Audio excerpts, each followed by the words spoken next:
Hello friends, ಹೇಗಿದ್ದೀರಾ ಎಲ್ಲರೂ? Welcome back to my channel.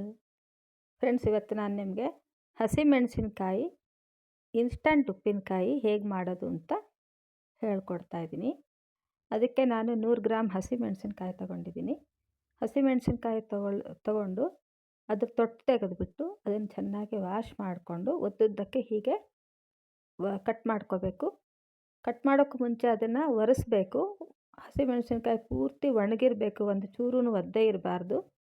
ಆ ಥರ ಒರೆಸಿ ನೀಟಾಗಿ ಕಟ್ ಮಾಡಿಕೊಂಡು ಅದಕ್ಕೆ ವೈಟ್ ವಿನೇಗರ್ನ ಸೇರಿಸ್ಬೇಕು. ನೀವು ಬೇಕಾದ್ರೆ ನಿಂಬೆಹಣ್ಣು ಹಾಕ್ಬೋದು, ಆದರೆ ನಿಂಬೆಹಣ್ಣು ಹಾಕಿದರೆ ಇದನ್ನು ಬಿಸಿಲಲ್ಲಿ ಇಡಬೇಕಾಗತ್ತೆ. ಹಾಗಾಗಿ ವೈಟ್ ವಿನೇಗರ್ನ ಹಾಕಿದ್ರೆ ಇನ್ಸ್ಟಂಟ್ ಅಂತ ಆಗುತ್ತೆ. ಆವಾಗಲೇ ಹಾಕಿ ಆವಾಗಲೇ ನಾವು ತಿನ್ಬಹುದು. ನಿಂಬೆ ಹುಳಿ ಹಾಕಿದರೆ ಒಂದು 2-3 ದಿನ ಬಿಸಿಲಲ್ಲಿಟ್ಟು ತೆಗೆದು ಮಾಡಿ ಆಮೇಲೆ ನಾವು ಅದನ್ನು ಬಳಸ್ಬೋದು.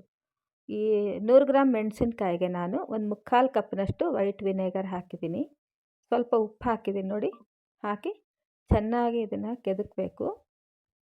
ಚೆನ್ನಾಗಿ ಆ ವೈಟ್ ವಿನೇಗರ್ ಎಲ್ಲದಕ್ಕೂ ಸೇರ್ಕೋಬೇಕು. ಆ ಥರ ನಾವು ಇದನ್ನು ಕೆದಕಿ ಒಂದು 10 ನಿಮಿಷ ಇದನ್ನು ಮುಚ್ಚಿಟ್ಟು ರೆಸ್ಟ್ ಮಾಡೋಕ್ಕೆ ಬಿಟ್ಬಿಡಬೇಕು ಸ್ನೇಹಿತರೆ. ಇದು ನಾರ್ತ್ ಇಂಡಿಯನ್ ಸ್ಟೈಲ್ ಉಪ್ಪಿನಕಾಯಿ. ಇದೇ ಥರ ನೀವು ಯಾವುದು ಬೇಕಾದರೂ ಹಾಕ್ಕೋಬೋದು. ತರಕಾರಿ ಉಪ್ಪಿನಕಾಯಿ ಕೂಡ ಹಾಕ್ಕೋಬೋದು, ಮಾವಿನಕಾಯಿ ಉಪ್ಪಿನಕಾಯಿ ಕೂಡ ಹಾಕ್ಕೋಬೋದು. ಇದಕ್ಕೆ ನಾವು ಮಸಾಲೆಗೆ 1 ಸ್ಪೂನ್ನಷ್ಟು ಜೀರಿಗೆ, 1ರಿಂದ 1/4 ಸ್ಪೂನು ನೋಡಿಕೊಂಡು ನೀವೆಷ್ಟು ಮೆಣಸಿನ್ಕಾಯಿ ತೊಗೊತೀರೋ ಅಷ್ಟ್ರ ಮೇಲೆ ನೋಡಿಕೊಂಡು ಅಂದಾಜಿನ ಮೇಲೆ ಹಾಕಬೇಕು. ನಾನು ಟೀ ಸ್ಪೂನ್ ಅಂತೀವಲ್ವ, ಆ ಸ್ಪೂನ್ನಲ್ಲಿ 1 ಸ್ಪೂನ್ ಜೀರಿಗೆ ಹಾಕಿದ್ದೀನಿ. ಸ್ವಲ್ಪ ಇದಕ್ಕೆ ನಾವು ಮೆಂತ್ಯನೂ ಹಾಕ್ಕೋಬೇಕು. 1 ಸ್ಪೂನ್ನಷ್ಟೇ ಮೆಂತ್ಯ ಹಾಕ್ಕೊಳ್ಳಿ. ಎಲ್ಲ ಈಕ್ವಲ್ ಪ್ರಪೋರ್ಷನ್ ಇರಲಿ.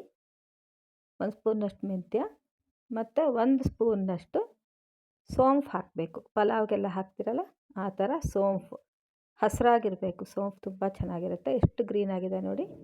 ಇಷ್ಟನ್ನು ಹಾಕ್ಕೊಂಡು ಸ್ವಲ್ಪ ಸ್ಟವ್ ಉರಿ ಸಣ್ಣ ಮಾಡಿಕೊಂಡು ಇದನ್ನು ಹುರಿಬೇಕು.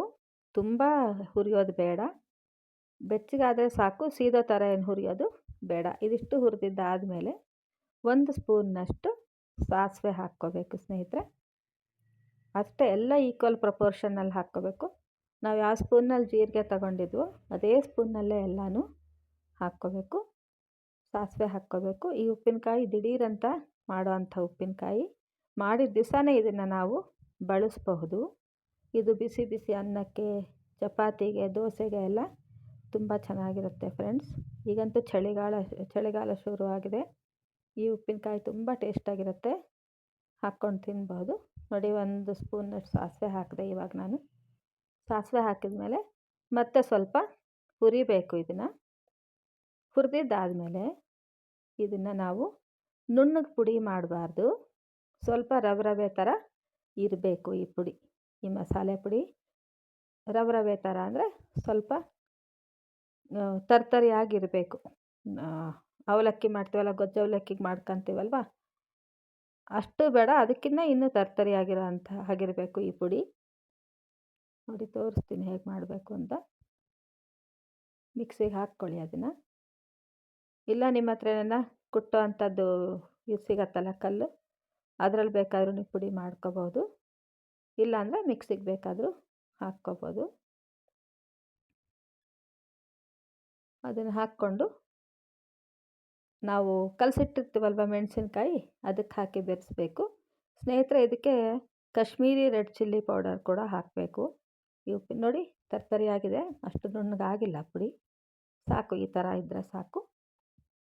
ಇದಕ್ಕೆ ಕಾಶ್ಮೀರಿ ರೆಡ್ ಚಿಲ್ಲಿ ಪೌಡರ್ನೇ ಹಾಕಿ, ಯಾಕೆಂದರೆ ತುಂಬ ಕಲರ್ ಚೆನ್ನಾಗಿರುತ್ತೆ. ಅಷ್ಟು ಖಾರನೇ ಇರೋದಿಲ್ಲ, ಅದು ಕಲರ್ ಮಾತ್ರ ರೆಡ್ಡಾಗಿ ತುಂಬ ಚೆನ್ನಾಗಿರುತ್ತೆ. ಹಾಗಾಗಿ ಇದಕ್ಕೆ ನೀವು ಕಾಶ್ಮೀರಿ ರೆಡ್ ಚಿಲ್ಲಿ ಪೌಡರ್ನೇ ಹಾಕಿ. ಯಾವುದೇ ಉಪ್ಪಿನಕಾಯಿ ಇದ್ರೂ ಅದೇ ಪೌಡ್ರ್ ಹಾಕಿ, ತುಂಬ ಚೆನ್ನಾಗಿರುತ್ತೆ ಕಲರು ನೋಡಿ. ಇವಾಗ ಮಸಾಲೆ ಅದು ನೀರು ಹಾಕಿಟ್ಟಿರ್ತೀವಲ್ಲ, ವಿನೇಗರ್ ಹಾಕಿರ್ತೀವಲ್ವ, ಆ ವಿನೇಗರ್ನೆಲ್ಲ ಬಗ್ಗಿಸ್ಕೊಂಡ್ಬಿಡಬೇಕು 1 ಕಪ್ಗೆ. ನೋಡಿ ಎಲ್ಲ ಬಗ್ಗಿಸ್ತಾ ಇದ್ದೀನಿ ನಾನು. ವಿನೇಗರು ದೊಡ್ಡ ಕಪ್ಪಲ್ಲಿ 1 3/4 ಕಪ್ನಷ್ಟು ಆಗಿದೆ ವಿನೇಗರು. ಅದನ್ನೆಲ್ಲ ಬಗ್ಸಿದ್ದಾದಮೇಲೆ ಪುಡಿ ಮಾಡಿ ಇಟ್ಕೊಂಡಿರ್ತೀವಲ್ವ ಮಸಾಲೆ, ಅದನ್ನು ಇವಾಗ ನಾವು ಇದಕ್ಕೆ ಹಾಕಿ ಮಿಕ್ಸ್ ಮಾಡಬೇಕು. ಮೆಣಸಿನ್ಕಾಯಿಗೆ ಹಾಕಿ ಮಿಕ್ಸ್ ಮಾಡಬೇಕು. ಅದರ ಜೊತೆಗೆ ನಾವು ಸ್ವಲ್ಪ ಹಿಂಗೆ ಹಾಕಬೇಕು. ಒಂದು ಅರ್ಧ ಸ್ಪೂನ್ನಷ್ಟು ಹಿಂಗೆ ಹಾಕ್ಕೋಬೇಕು. ಒಂದು ಅರ್ಧ ಸ್ಪೂನ್ ಸಾಕು ಹಿಂಗು. ಮತ್ತು ಒಂದು ಅರ್ಧ ಮುಕ್ಕಾಲು ಸ್ಪೂನ್ನಷ್ಟು ಉಪ್ಪು ಕೂಡ ಹಾಕಬೇಕು. ಮೊದಲು ಹಾಕಿದ್ವಿ. ನೀವು ಎಷ್ಟು ಚಿಲ್ಲಿ ತೊಗೊಂಡಿರ್ತೀರೋ ಗ್ರೀನ್ ಚಿಲ್ಲಿ ಅದರ ಮೇಲೆ ನಿಮಗೆ ಟೇಸ್ಟ್ಗೆ ಅನುಸಾರವಾಗಿ ಉಪ್ಪು ಕೂಡ ಹಾಕ್ಕೊಳ್ಬೇಕು. ನಾನು ಇನ್ನೊಂದು ಸ್ವಲ್ಪ ಹಾಕಿದ್ದೀನಿ ಇವಾಗ. ಆಮೇಲೆ ಈ ಪುಡಿ ಮಾಡಿಟ್ಟಿರ್ತೀವಲ್ಲ ಮಿಶ್ರಣ, ಅದನ್ನು ಪೂರ್ತಿ ಹಾಕಿ ಇದಕ್ಕೆ ಮಿಕ್ಸ್ ಮಾಡಬೇಕು. ನೋಡಿ, ಕಾಶ್ಮೀರಿ ರೆಡ್ ಚಿಲ್ಲಿ ಪೌಡರ್ ಕೂಡ ಹಾಕ್ತಾಯಿದ್ದೀನಿ ಈಗ. ಚೆನ್ನಾಗಿ ಮಿಕ್ಸ್ ಮಾಡಿದ ಮೇಲೆ ಈ ವಿನೇಗರ್ ಇರುತ್ತಲ್ಲ ತೆಗೆದಿಟ್ಟಿರ್ತೀವಲ್ವ, ಈ ವಿನೇಗರ್ನ ಲಾಸ್ಟ್ಗೆ ಹಾಕಿ ಮತ್ತೆ ಮಿಕ್ಸ್ ಮಾಡಬೇಕು. ಚೆನ್ನಾಗಿ ಒಂದು 2-3 ಸತಿ ಕೆದಕ್ಬಿಟ್ಟು ನಾವು ತೆಗೆದಿಟ್ಕೊಂಡಿರೋ ಅಂಥ ವಿನೇಗರ್ನ ಆ ಉಪ್ಪಿನಕಾಯಿಗೆ ಹಾಕಿ ಮಿಕ್ಸ್ ಮಾಡಬೇಕು ಫ್ರೆಂಡ್ಸ್. ನೋಡಿ, ಈ ಥರ ಆಗಿರುತ್ತೆ. ಎಲ್ಲ ಪುಡಿ ಎಲ್ಲ ಚೆನ್ನಾಗಿ ಮೆಣಸಿನ್ಕಾಯಿಗೆ ಕೋಟ್ ಆಗಿದೆ ಚೆನ್ನಾಗಿ. ಈಗ ವಿನೇಗರ್ನ ಮಿಕ್ಸ್ ಮಾಡ್ತಾಯಿದ್ದೀನಿ. ತೆಗೆದಿಟ್ಟಿರ್ತೀವಲ್ವ ಅದೇ ವಿನೇಗರ್ನೇ ಹಾಕಬೇಕು. ನೋಡಿ, ಮಿಕ್ಸ್ ಮಾಡಿ ಚೆನ್ನಾಗಿ ಮಿಕ್ಸ್ ಮಾಡಿಬಿಟ್ಟು ನಿಮ್ಮ ಹತ್ರ ಜಾಡಿ ಇದ್ದರೆ ಜಾಡಿ ಅಥವಾ ಗಾಜಿನ ಬಾಟ್ಲಿಗೆ ತೆಗೆದಿಟ್ಕೊಳ್ಳಿ. ಇದು ಇನ್ಸ್ಟಂಟ್ ಉಪ್ಪಿನಕಾಯಿ. ಇದು ಒಂದು 15ರಿಂದ 1 ತಿಂಗಳು ಕೆಡೋದಿಲ್ಲ ಸ್ನೇಹಿತರೆ.